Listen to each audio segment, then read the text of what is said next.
Boa noite. José Tolentino Mendonça é o mais recente consultor do Conselho Pontifício da Cultura. A nomeação foi feita pelo Papa Bento XVI quase na mesma altura em que o padre e escritor madeirense publicava o livro Pai Nosso que Estás na Terra. Um livro apresentado hoje na Madeira. Tolentino Mendonça é doutorado em Teologia Bíblica pela Universidade Católica Portuguesa, onde é também professor. Tolentino Mendonça é o convidado desta noite do programa Entrevista.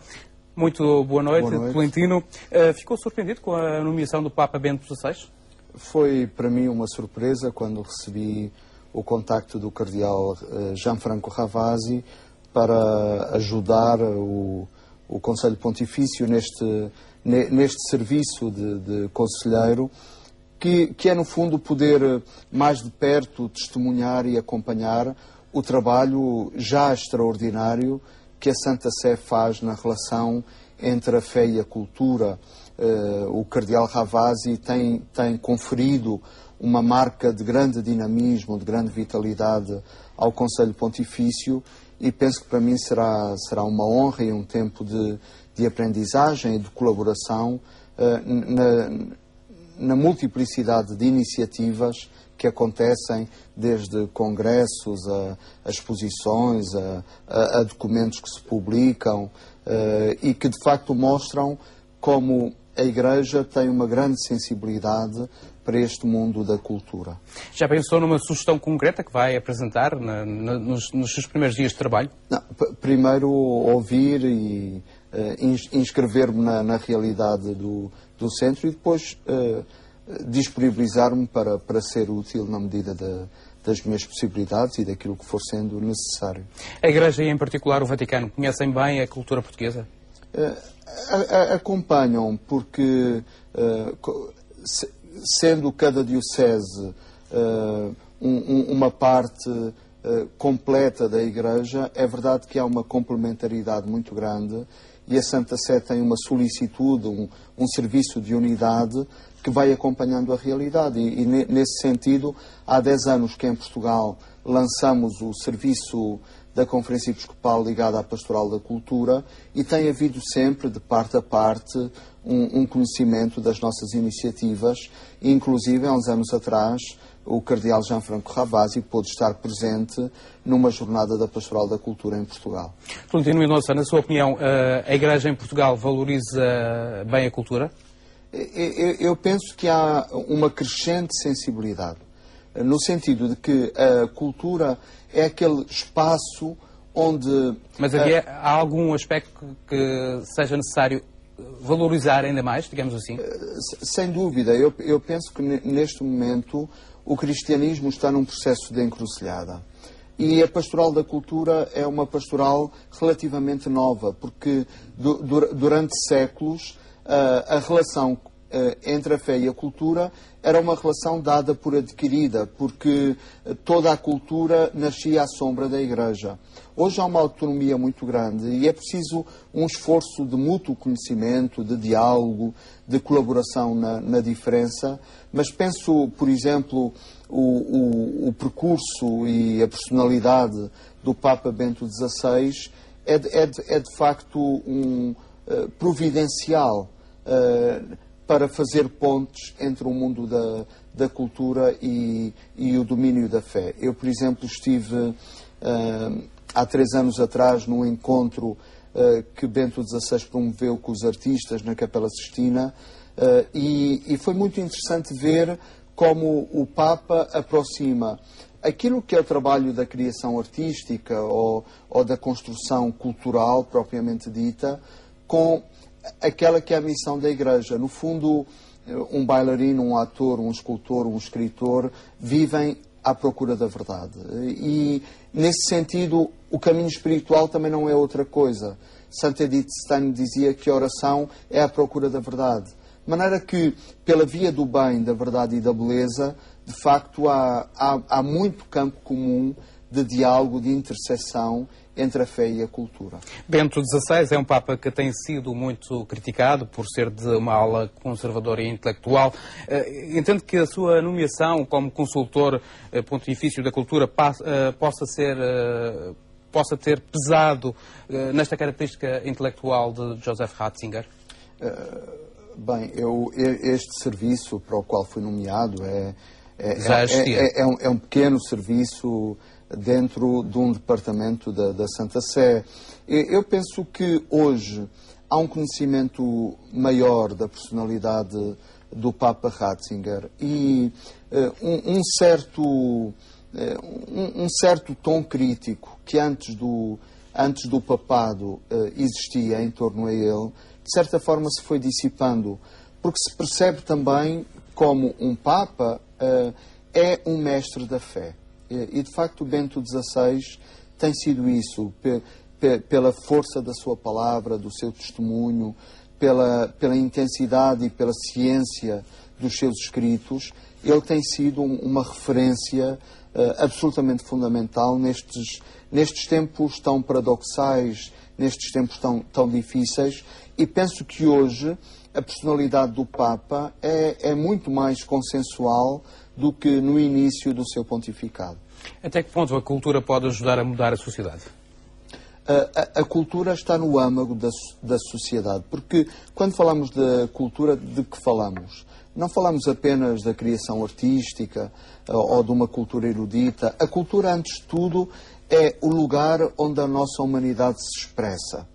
Aquilo que dá sentido às nossas vidas, aquilo que é para nós o horizonte de felicidade, de realização. Isso, antes de tudo, isso é que é a cultura. Depois, a multiplicidade das expressões são, digamos, consequência deste ponto fundamental, que é a cultura como o laboratório, o ateliê, onde a nossa humanidade se vai modificando, se vai encontrando, se vai redescobrindo. Nesse sentido, a cultura é alguma coisa de fundamental para as nossas sociedades, porque não podemos apenas viver uma vida qualquer, temos de viver uma vida que seja digna de ser vivida, como dizia T.S. Eliot.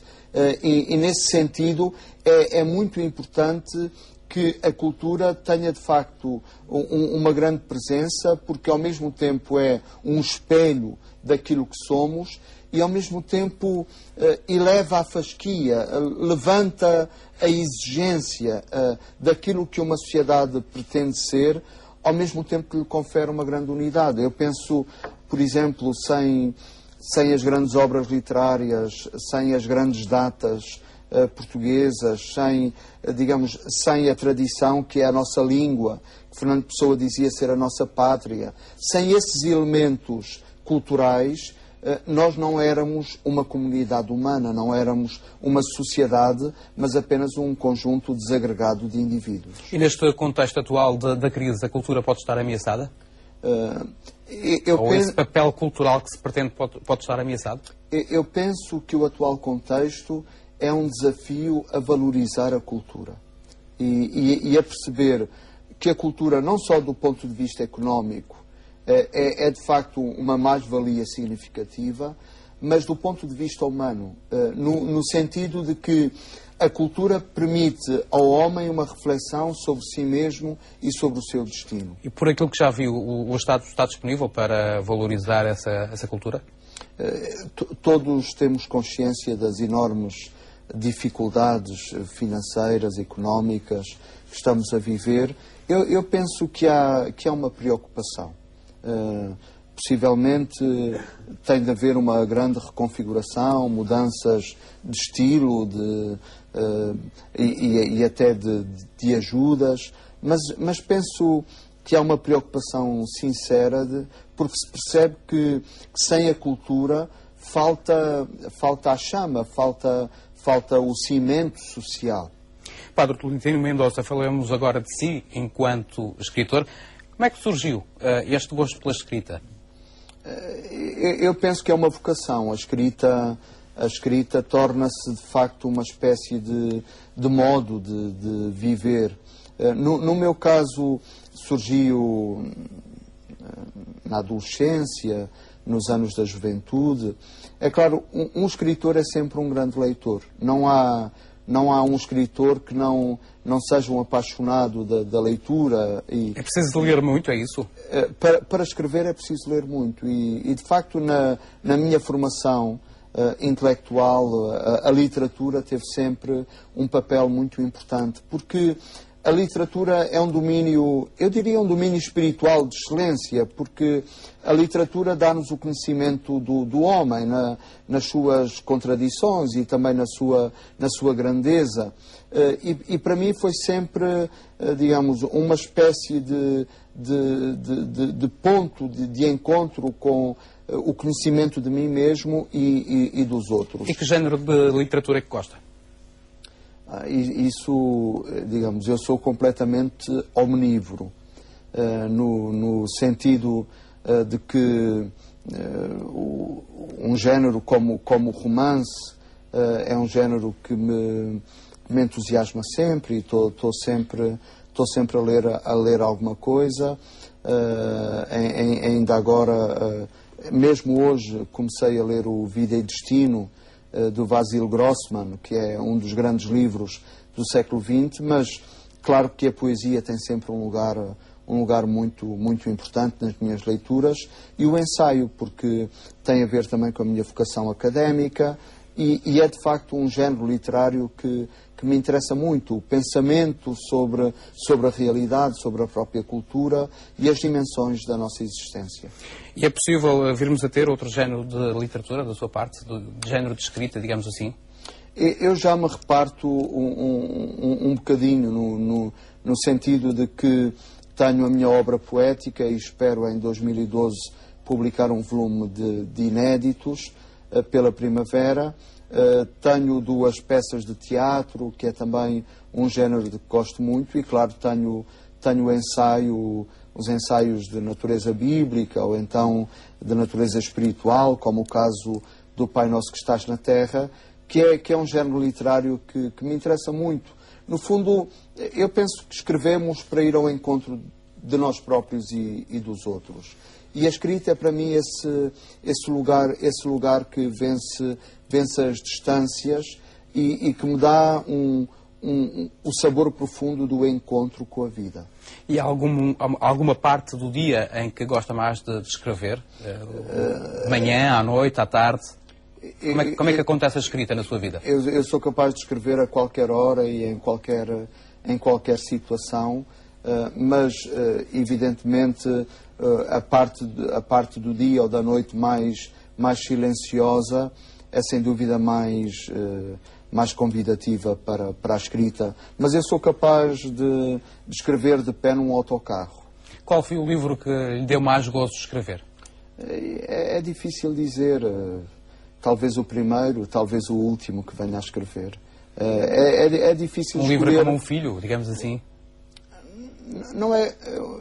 Isso não sei bem, porque como não tenho nenhum filho, embora tenha a paternidade espiritual como padre, mas a escrita, não consigo distinguir exatamente um livro do outro, porque para mim a escrita é um caminho. Eu vejo-a como um caminho que vai tendo expressões diferentes, mas acaba por ser uma coisa só. No fundo, eu estou a escrever um único livro. A poesia é um ato de fé também? A poesia é um ato de fé. É um ato de confiança, é um ato de atenção. Porque a poesia, que é uma forma literária muito específica e com uma grande presença na tradição cultural portuguesa, a poesia é o Paul Valéry dizia, é uma espécie de suspensão entre som e sentido. O grande sentido da poesia é o ouvido, a escuta. Quer dizer, a poesia é uma forma de hospitalidade do mundo e dos outros. E ao mesmo tempo também daquilo que passa por dentro de mim. Embora a escrita não se faça com sentimentos, nem com bons sentimentos. A escrita e a escrita poética é fundamentalmente uma experiência do mundo, uma experiência da vida, e nesse sentido, de facto, sinto que a poesia faz parte do meu caminho e que, de certa forma, muitas das coisas que vivo se encaminham depois para uma tradução que passa de facto pelo poema. Clementino Mendonça, o senhor profissionalmente identifica-se mais como padre ou como escritor? Eu penso que é uma vocação única e, evidentemente, o padre quer dizer pai, e isso quer dizer que o fundamental da minha vida passa por esse exercício de dádiva, de relação numa paternidade espiritual ou numa fraternidade espiritual, acompanhando, sendo companheiro de muitas vidas e colocando-me ao serviço da Igreja, naquilo que a Igreja vai achando que é possível ou é mais necessário que eu faça. Depois, o próprio ensino da teologia, a reflexão em torno ao texto bíblico, que é alguma coisa que me apaixona e sem a qual eu penso que hoje já não conseguiria viver, sentir-me um exilado se não pudesse diariamente conviver com aquele texto e pensá-lo e abri-lo. E depois esta vocação literária, cultural, que penso que é o meu estilo, a minha maneira de estar na vida. Eu não penso a minha vida como mas penso-a sempre numa complementaridade, porque eu penso que cada um de nós é muitas coisas, cada um de nós é chamado a ser muitas coisas no interior da sua família, do trabalho, da cidade, e um padre não pode ser diferente. O senhor, além de padre e de escritor, é também um investigador, é professor da Universidade Católica. Pode saber neste momento o que é que está a fazer? Qual é o seu trabalho? Neste momento eu estou a viver em Nova Iorque por um ano, acolhendo um convite da Universidade de Nova Iorque, da Faculdade de Direito, para integrar um projeto internacional de pesquisa em torno ao tema religião e espaço público. Estão investigadores, a maioria são investigadores americanos, norte-americanos, mas há também alguns europeus, e eu integro esta equipa, e cada um de nós, num trabalho que encontra também pontos de consonância e de equipa, mas é fundamentalmente um trabalho pessoal. Cada um de nós está a escrever um livro em torno a este tema, e eu estou a trabalhar este tema, religião e espaço público, a partir das cartas de São Paulo, e para mim está a ser uma oportunidade extraordinária viver naquela cidade, contactar com a riqueza da Universidade Americana, o mundo de possibilidades que eles têm, muito além daquilo que nós conhecemos em Portugal e na Europa, e perceber que, de facto, hoje, mesmo para os estudos bíblicos e teológicos, o espaço anglo-saxónico é absolutamente fundamental. Nesse sentido, para mim está a ser um ano, sobretudo, de trabalho, de investigação e de escrita, um ano um bocadinho atípico. E o livro fica concluído quando? Eu espero até o verão cumprir o prazo de ter a obra completa. José Clementino Mendonça, Pai Nosso que Estás na Terra, é o último dos seus livros. A obra convida o leitor a procurar Deus na Terra. Como é que se pode encontrar Deus na Terra? É engraçado que um dia perguntaram ao professor Eduardo Lourenço o que é que ele achava de Deus. E ele deu uma resposta que não esqueci, uma resposta curiosa. Ele disse: mais importante do que dizer o que eu penso de Deus é pensar naquilo que Deus pensa de mim. Nós buscamos Deus, podemos buscá-lo explicitamente, aqueles que são crentes, ou podemos buscá-lo de modo implícito, buscando o significado da vida, buscando a felicidade, buscando um ideal, um valor. Mas a verdade é que Deus também vem ao nosso encontro. Não somos apenas nós os exploradores e os peregrinos, mas Deus dá a saber, Deus mostra-se. O mundo é também uma epifania de Deus. E qual foi o objetivo ao construir este livro? Foi uma chamada de atenção aos católicos, é isso? Este livro é uma meditação sobre o Pai Nosso, e pode parecer estranho porque há milhares de comentários ilustríssimos sobre o Pai Nosso, mas eu escrevi este livro por duas razões. A primeira é que eu próprio senti a necessidade de aprofundar o significado desta oração. que é a única oração que Jesus transmitiu, de maneira que é o coração da própria espiritualidade cristã. E depois, por outro lado, eu penso, o subtítulo do texto é O Pai Nosso aberto a crentes e a não crentes. Eu penso que, de facto, hoje, a cultura contemporânea, a literatura, as artes, a filosofia, a psicologia, a psicanálise, oferecem-nos chaves para entender o próprio património religioso. E, nesse sentido, este livro pretende ser um reencontro numa linguagem atual e com chaves que a cultura e a teologia contemporânea nos oferecem, de um texto de sempre que cada um de nós provavelmente aprendeu no berço, nos primeiros anos da sua vida, e a que se calhar nunca demos especial atenção, e o livro é uma espécie de roteiro em que se vai abrindo de uma forma que eu procurei ser criativa, se vai abrindo o significado profundo destas palavras. Mas há quem diga que a ciência tem afastado as pessoas da religião, principalmente as ciências exatas. Concorda com esta expressão? Eu penso que essa velha oposição entre fé e ciência é alguma coisa para relativizar, porque no sentido de que são dois campos distintos. A ciência tem o dever de procurar a verdade e tem os seus instrumentos próprios. E a fé também vive acolhendo a revelação da verdade e tem também as suas formas de expressão e de construção que lhe são singulares. Nesse sentido, de novo, não vejo ou ciência ou fé, mas pelo contrário, vejo uma complementaridade muito grande, e nós temos casos espantosos de cientistas que são crentes e, sobretudo, hoje, o grande respeito que se vive de parte a parte. Mas há quem diga que há muita irracionalidade na religião, ou acha que a religião não precisa ser racional, digamos assim, para ser entendível? Os filósofos cristãos medievais diziam: a fé procura a razão. Digamos, a fé não é uma realidade contra a razão ou contra o pensamento, mas ao mesmo tempo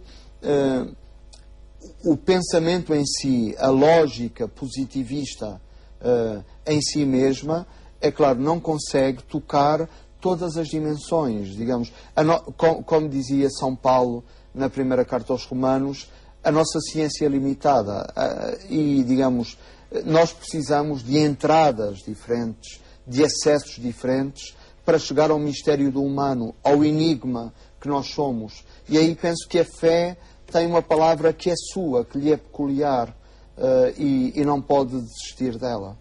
O senhor tem dedicado grande parte do seu trabalho também à análise da Bíblia. Os Evangelhos foram escritos após a morte de Jesus Cristo, são relatos contados por outras pessoas e, naturalmente, quem conta um conto pode acrescentar um ponto. Há contradições nos escritos bíblicos? É preciso olhar para a natureza dos escritos bíblicos, que não são livros de história como nós hoje os entendemos, ou não são livros de ciência, são livros que passam pelo coração, são livros que passam pela fé. São livros escritos por pessoas que acreditavam em Jesus. Nesse sentido, os livros bíblicos estão próximos da história e por vezes são fontes extraordinárias para a reconstrução daqueles períodos históricos, mas ao mesmo tempo nós temos de saber que é por dentro que as coisas são. E é por esta passagem pelo território da fé que nós temos a compreensão que estes textos tentam transmitir. E os próprios textos têm a consciência de que não dizem tudo. Por exemplo, o final do Evangelho de São João é muito interessante, porque São João diz o seguinte: se fosse para escrever tudo aquilo que Jesus disse ou que nós ouvimos dele, teriam de escrever livros que não caberiam na terra. Quer dizer, sabe-se, e os próprios autores têm a consciência, de que aquela é apenas uma pequena parte daquilo que Jesus viveu e foi entre nós, mas são livros que pretendem transmitir uma experiência de fé. Uma pequena parte que não revela a vida de Cristo entre os 12 e os 30 anos. Há hipóteses de um dia virmos a saber o que é que se passou, qual foi a vida de Jesus durante este tempo, estes 18 anos? A ciência e a pesquisa bíblica continuam a acontecer, a arqueologia na Terra Santa, mas eu penso que o fundamental da vida de Jesus é conhecido, o fundamental. E se é verdade que temos essa zona da vida de Jesus chamada a vida oculta, a verdade é que, digamos, cada um de nós também tem esses períodos. Quando se faz a biografia de cada um de nós, há ali zonas em que parece que não acontece nada significativo. São os longos anos de formação, a infância, parece que são antes da vida pública. É claro que esses anos são anos de uma grande riqueza.